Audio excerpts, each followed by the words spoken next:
तो coordinate geometry में हम आगे पढ़ेंगे। स्पेशल क्वेश्चन है थोड़ा। यहाँ पर जो है मिड पॉइंट दिया हुआ है ना, DEF be the mid point of the sides BC CA and AB। BC CA and AB जो है ये ट्रायंगल का साइड है, ठीक है। और इस ट्रायंगल के साइड का जो है मिड पॉइंट दिया हुआ है, ट्रायंगल के साइड का मिड पॉइंट दिया हुआ है। ट्रायंगल ABC का जो 3 साइड है AB CA और BC, इस तीनों का जो मिड पॉइंट का कोऑर्डिनेट दिया हुआ है। तो बोलता है कि ट्रायंगल का जो वर्टिसेज है AB एंड C, उसका जो है आप निकालिए। क्या निकालना है? उसका निकालना है कोऑर्डिनेट, ठीक है। तो हम लोग जो है उसका कोऑर्डिनेट निकालेंगे, ठीक है। तो इसमें जो बनाएंगे सबसे पहले जो है हम ड्राइंग कर लेते हैं। तो ड्राइंग करेंगे तो एक ट्रायंगल बना लेते हैं हम, ठीक है। एक ट्रायंगल बना लिए AB और C, ठीक है। तो बन गया AB BC CA, तीनों बन गया AB BC CA। अब BC का मिड पॉइंट क्या है? D। BC का मिड पॉइंट क्या है? D। तो ये BC का मिड पॉइंट हुआ ये D। D का कोऑर्डिनेट दिया हुआ है 3:-2, ठीक है। D का जो है D जो है मिड पॉइंट है किसका? BC का, ठीक है। उसके बाद CA का मिड पॉइंट E है। CA का मिड पॉइंट ये है। तो CA कौन है? ये। तो इसका मिड पॉइंट हो गया हमारा E, और इसका कोऑर्डिनेट दिया हुआ है -3, 1, ठीक है। उसके बाद AB का मिड पॉइंट कौन हो गया? F। AB का मिड पॉइंट F हो गया। ये AB है तो मिड पॉइंट यहाँ हम ले लेते हैं F, और इसका कोऑर्डिनेट दिया हुआ है 4, -3, ठीक है। तो जो दिया हुआ था वो हमने लिख दिया, ठीक है। इतना चीज़ क्वेश्चन में दिया हुआ है। अब हम लोगों को इसका कोऑर्डिनेट, इसका कोऑर्डिनेट, इसका कोऑर्डिनेट निकालना है। तो तीनों को कोऑर्डिनेट को हम अज्यूम कर लेते हैं। जैसे A के लिए हम ले लेते हैं x1 y1, B के लिए ले लेते हैं हम x2 y2, और C के लिए ले लेते हैं हम x3 y3। तो तीनों का कोऑर्डिनेट जो है हम अज्यूम कर लिए, ठीक है। तीनों के कोऑर्डिनेट को हम क्या किए हैं? अज्यूम कर लिए। तो अब हम बनाएंगे। तो अब क्या है कि ये दोनों कोऑर्डिनेट हो गया और ये मिड पॉइंट हो गया। इसका मतलब क्या हुआ कि यहाँ m:n 1:1 रेशियो हो गया ना, ठीक है ना। आई बात समझ में? F is the mid point of AB। तो मिड पॉइंट हो गया, इसका मतलब m:n का रेशियो क्या हो गया? 1:1 हो गया। और 1:1 का जो फॉर्मूला होता है क्या होता है? सेक्शन फार्मूला मिडिल पॉइंट का। मिड पॉइंट का कोऑर्डिनेट का फॉर्मूला क्या होता है? x1 + x2/2, y1 + y2/2। तो हम इस दोनों का मिड पॉइंट का फॉर्मूला है F, ठीक है। F क्या है? तो ये मिल गया, ठीक है। तो अब हम लोग जो है सॉल्यूशन बनाएंगे। तो मिड पॉइंट क्या है?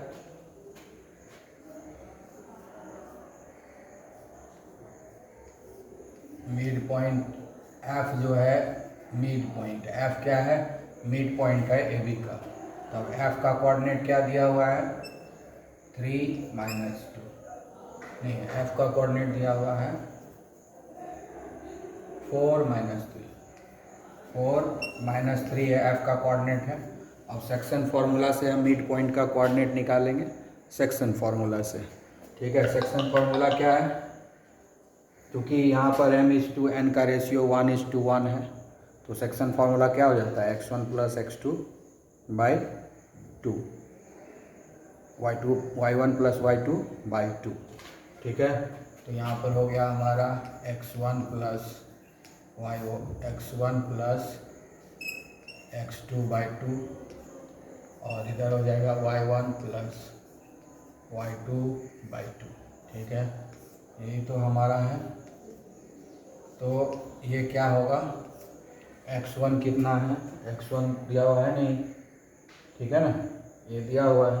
तो इससे हमको क्या मिलेगा, इससे इक्वेशन मिल जाएगा हमको। ये जब हो गया तो इससे क्या मिला हमको, x1 plus x2/2 equal to 4 हो गया, क्योंकि ये भी x का वैल्यू है, ये y का वैल्यू है। एंड y इक्वल टू क्या हो गया, y का वैल्यू कितना है, -3 है। y1 plus y2/2 equal to -3 हो गया। ठीक है, तो एक इक्वेशन हमको मिल गया x1 plus x2 equal to 8। इसको हम इक्वेशन नंबर 1 मान लेते हैं। और फिर इधर मिल जाएगा हमको y1 plus y2 equal to -6 हो जाएगा, इधर जाए गुना होगा, ये इक्वेशन नंबर 2 हो गया। ठीक है, तो हमको जो है 2 इक्वेशन मिल गया। ठीक है, पहला मिल गया x1 प्लस x2 6 मिल गया, और y1 बाय y2 का मिल गया। ठीक है, तो x1 x2 मिल गया, x1 plus x2 equal to, तो हमको 2 इक्वेशन मिल गया, एक मिड पॉइंट से, उसके बाद हम BC का निकाल लेंगे। ठीक है, तो अब निकालते हैं BC का क्या है, D इज द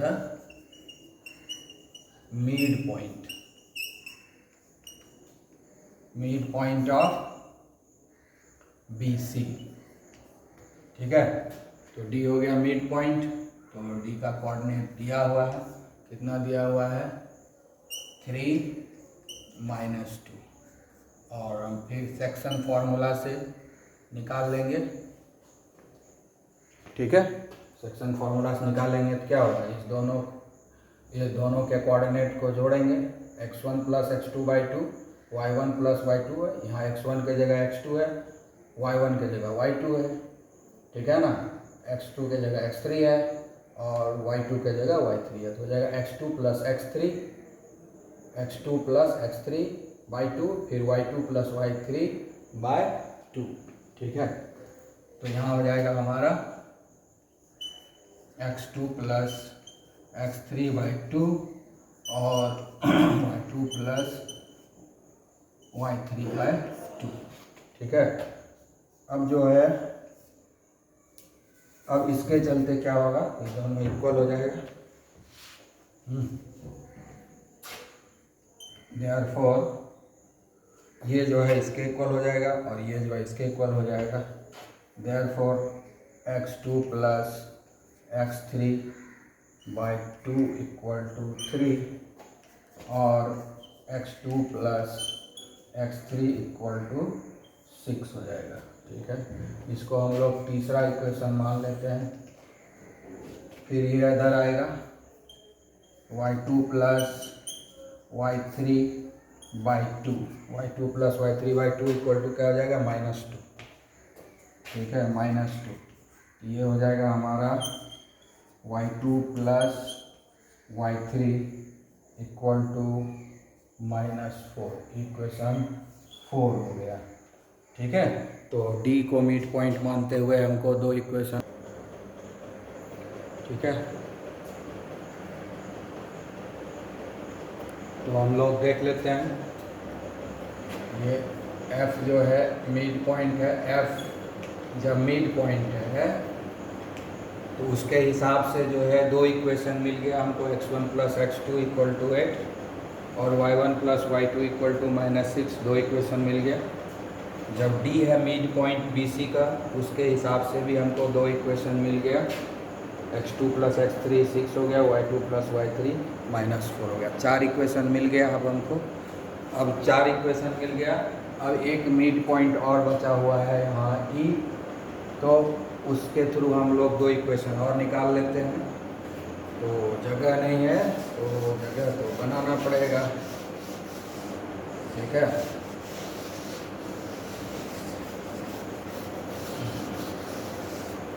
अब क्या है, E है ना, E is the midpoint of CA, ठीक है, midpoint of C। तो midpoint E हो गया, तो E का कोऑर्डिनेट दिया हुआ है -3 और 1। साथ में हमको जो है सेक्शन फार्मूला से इसका निकाल लेना है, ठीक है। तो सेक्शन फार्मूला में क्या होगा, दोनों x एक्सिस को जोड़ेंगे, दोनों y एक्सिस को जोड़ेंगे और 2 से डिवाइड कर देंगे। यहाँ क्या हो जाएगा, x1 + x3/2 y1 + y3/2। यहाँ लिखेंगे CA लिख रहे हैं तो x3 हम पहले लिख देते हैं, कोई दिक्कत नहीं है। x3 + x1/2 y3 + y1/2, है ना। जनरली हम x1 को पहले लिखते हैं ना, तो हम CA लिखेंगे तो x1 इसको मानेंगे, y1 इसको मानेंगे, x2 इसको मानेंगे, y2 इसको मानेंगे। तो उसी हिसाब से 1 वाले पहले लिखे, 2 वाले को बाद में लिखे, ठीक है। 1 वाले पहले, 2 वाले बाद में, ठीक है। अब जो है इसका वैल्यू पुट कर देते हैं। अब वैल्यू पुट करने के ये इसके बराबर हो गया, देयरफॉर x3 + x1/2 = -3 होगा ना, क्योंकि ये x का वैल्यू है, ये भी x का वैल्यू है। तो इसके हिसाब से हमको इक्वेशन मिल गया, x3 + x1 = ये इधर जाएगा -6 हो जाएगा, ठीक है। एंड y3 + y1/2 = क्या हो जाएगा, 1 हो जाएगा। इसलिए इससे हमको मिलेगा y3 + y1 = 2 हो जाएगा। तो ये इक्वेशन 4 हो गया। ये इसको हम लोग 5 मान लो और इसको 6 मान लो, ठीक है। अब हमको सारा इक्वेशन 6 के इक्वेशन है, इस 6 इक्वेशन के हेल्प से हमको x1 y1 x2 y2 x3 y3 का वैल्यू निकालना है, ठीक है। इतना इक्वेशन हमको मिल गया। अब क्या करेंगे, सबसे पहले x वाले को वैल्यू निकालने के लिए सारे x वाले इक्वेशन को आपस में ऐड कर देंगे, सारे x वाले को ऐड कर देंगे, ठीक है। x वाला कौन कौन है देख लेते हैं। यहाँ है x वाला, ठीक है, फिर दूसरा x वाला यहाँ है और तीसरा x वाला यहाँ है। तीनों को हम ऐड कर देते हैं, ठीक है, क्लियर। तीनों और सारे x वाले को ऐड करेंगे। सबसे पहले ये इक्वेशन 1 लिखेंगे, ठीक है, x1 + x2 = 8। उसके बाद दूसरा x वाला यहाँ है, x2 + x3 = 6। और तीसरा x वाला ये है, ठीक है ना।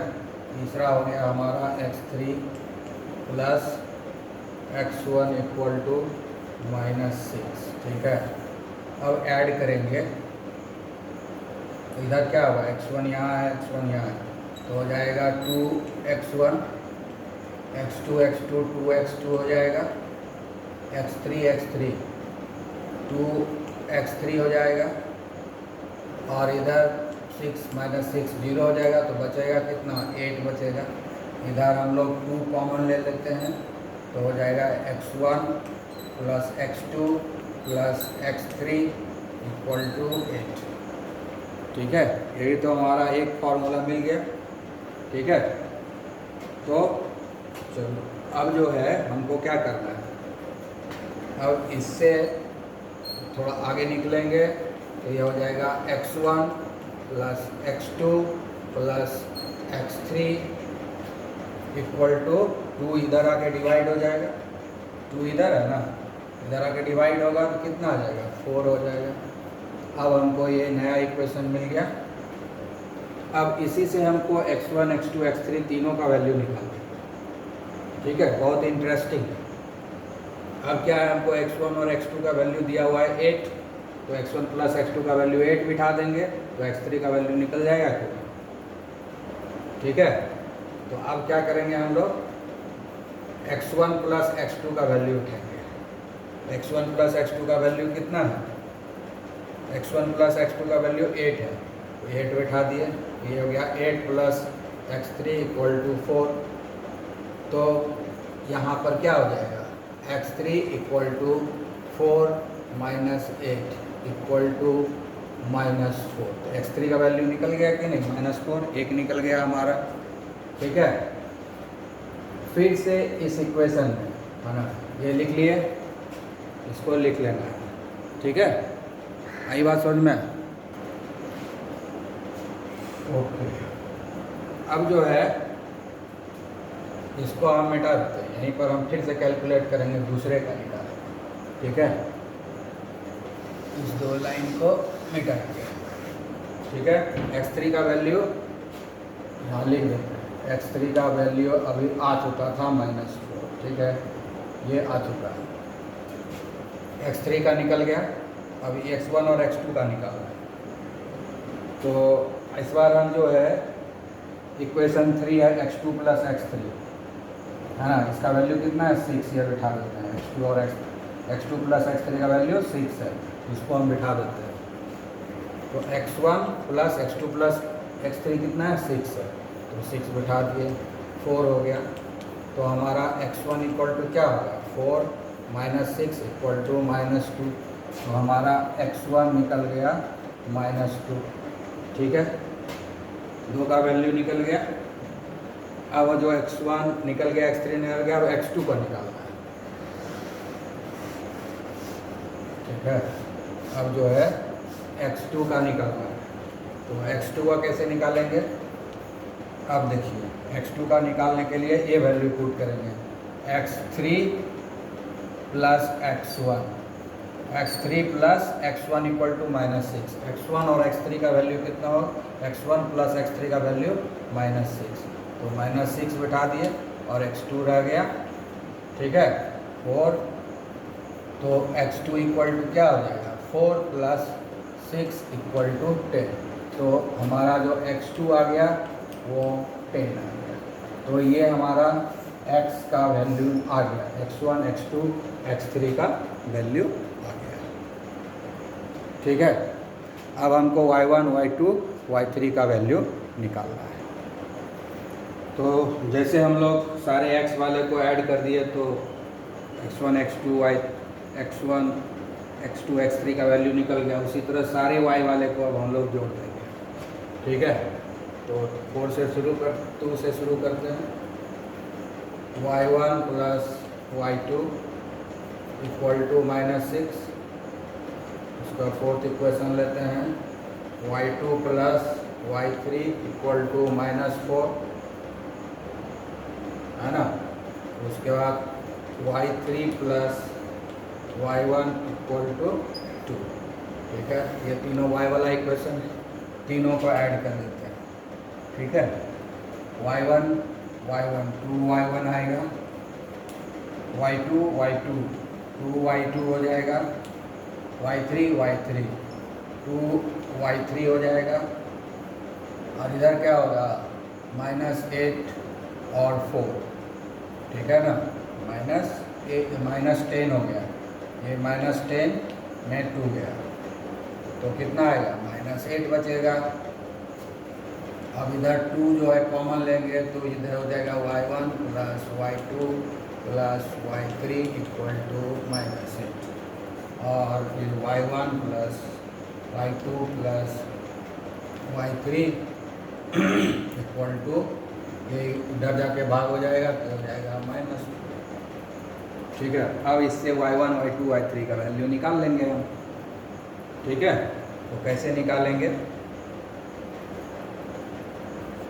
तो सबसे पहले जो है ये वाला वैल्यू बिठा देते हैं, y1 प्लस y2 कितना है -6, तो y1 प्लस y2 -6 बिठा दिए, तो y3 रह गया -4 और y इक्वल टू क्या हो जाएगा -4 + 6, तो y3 का वैल्यू 2 मिल गया।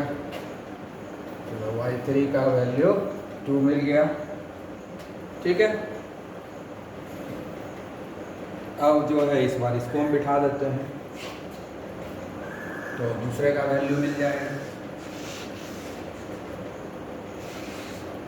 इस बार जो है हम बिठाएंगे y1 y3 + y1, y3 + y1 का वैल्यू कितना है 2, तो 2 + y2 इक्वल टू -4, तो ये y2 इक्वल टू हो जाएगा -4 + 2 इक्वल टू -2, ठीक है।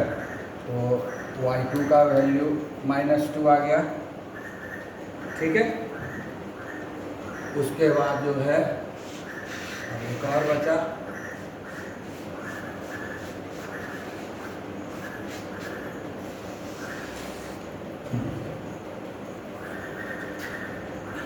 y3 का निकल गया, y2 का निकल गया, y3 निकल गया, y2 निकल गया, y1 बचा, यानी y2 + y3। हाँ, ये y2 + y3 का वैल्यू दिया हुआ है -4, उसको वेट कर देंगे आप, तो y1 +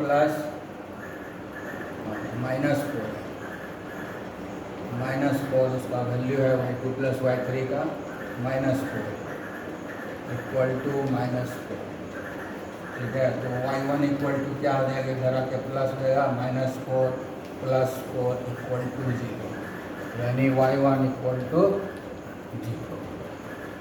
तो सारे कोऑर्डिनेट्स निकल गया, x1 x2 x3 y1 y2 y3 तीनों ही वैल्यू हमको। और कैलकुलेशन आप लोग अच्छे से देख लेंगे, हो सकता है कहीं माइनस प्लस में गड़बड़ हो सकता है, ठीक है। तो कैलकुलेशन अच्छे से देख लेना, प्रोसेस तो समझा दिए, कैलकुलेशन में कहीं माइनस प्लस में गड़बड़ी हुआ है तो उसको तुम लोग जो है ठीक कर लोगे, ठीक है। तो अभी जो आया है उसके हिसाब से क्या हो गया, इसका कोऑर्डिनेट क्या हो जाएगा, ठीक है। सबका कोऑर्डिनेट बोल रहा है, तो ए का कोऑर्डिनेट क्या हो गया, और हम आंसर लिख देते हैं। ए का कोऑर्डिनेट हो जाएगा, ए का कोऑर्डिनेट क्या है x1 y1, तो x1 कितना है -2, y1 कितना है 0। बी का कोऑर्डिनेट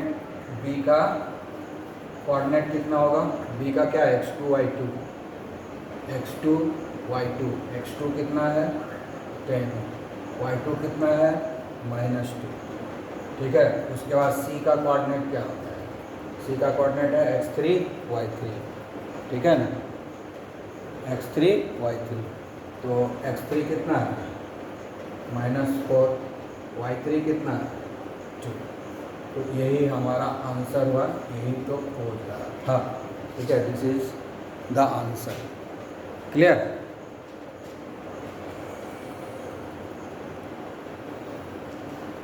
तो अभी बोल रहा है कि the coordinates of one end point of the diameter A B of a circle are A and coordinates of the centre of the circle C, find the coordinates of the B. मतलब एक circle है, तो circle होता है तो उसमें diameter रहेगा ही, तो डायमीटर में 2 एंड पॉइंट होता है, तो एक एंड पॉइंट का कोऑर्डिनेट दिया हुआ है, दूसरे एंड पॉइंट का निकालना है, और सर्कल का जो सेंटर है उसका भी कोऑर्डिनेट्स दिया हुआ है, ठीक है। एक सर्कल बना लेते हैं, ठीक है, और ये डायमीटर है, ये सेंटर है, तो सेंटर सी है, एक एंड पॉइंट ए इसको हम मान लिए, और दूसरा एंड पॉइंट ये सर्कल है, ये एक डायमीटर है, ये एक डायमीटर है, सेंट्रल पॉइंट सी है, ठीक है। सेंटर का जो कोऑर्डिनेट दिया हुआ है वो है 1 -3, ए का कोऑर्डिनेट दिया हुआ है 4 -1, ठीक है। और find the coordinate of B, और इसका निकालना है, इसको मान लेते हैं ए बी कोऑर्डिनेट मान लिए, बी के कोऑर्डिनेट को हम मान लिए ए बी, तब निकालना है।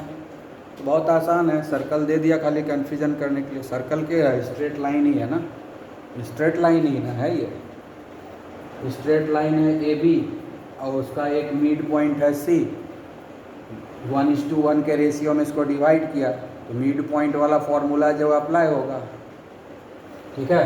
ये किस रेशियो में होगा, 1:1 के रेशियो में ये हो गया, यानी m:n क्या है, m:n हो गया 1:1। तो इसके लिए फॉर्मूला क्या होता है, मिड पॉइंट का जो कोऑर्डिनेट निकालेंगे x1 + x2 by 2, y1 + y2 by 2, यही तो फॉर्मूला है। तो मिड पॉइंट का निकाल लेते हैं। मिड पॉइंट क्या है, c है, इसका कोऑर्डिनेट दिया हुआ क्या है, 1 है, -3 है। और सेक्शन फार्मूला से भी फिर से अब निकालेंगे। सेक्शन फार्मूला में क्या होता है, ये मान लो x1 y1 है और ये मान लो x2 y2 है, ठीक है। तो यहाँ पर क्या होगा, x1 + x2 by 2, y1 + y2 by 2 होगा। तो ये क्या आएगा, x1 का वैल्यू 4 है और x2 का वैल्यू a है, y1 का वैल्यू -1 है, y2 का वैल्यू b है, तो बाई 2 हो गया, ठीक है। तो अब यहाँ x का वैल्यू इधर ये है, x का वैल्यू ये है, तो दोनों बराबर हो गया कि नहीं। देयरफॉर 4 + a बाई 2 = 1, क्योंकि ये भी x का वैल्यू, ये भी x का वैल्यू, तो ये और ये इक्वल। इस हिसाब से ये हो गया 4 + a = 2 हो गया, और a = 2 - 4 = -2, ठीक है। और दूसरा ये y का वैल्यू है, ये भी y का वैल्यू है, ये और ये इक्वल हो गया, ये -1 + b बाई 2 = -3 हो गया। तो -1 + b = -6 होगा, और फिर b = क्या हो जाएगा, -6, इधर जाएगा +1, तो क्या हो जाएगा, -5, ठीक है। तो इसका जो कोऑर्डिनेट हो गया है ना, b का वैल्यू, b का कोऑर्डिनेट क्या हो गया, a b है ना, a का वैल्यू कितना आया, -2, और b का वैल्यू कितना है, -5। यही हुआ कोऑर्डिनेट b का, ठीक है। बहुत सिंपल है, मिड पॉइंट फार्मूला को यूज करेंगे, फटाफट जो है बन जाएगा, कोई दिक्कत नहीं होगी। बहुत ही सिंपल फार्मूला है, और इस सिंपल फार्मूला से इसको बना लेना है, इसमें कोई परेशान नहीं होने की कोई ज़रूरत नहीं है, ठीक है। बहुत ही सिंपल।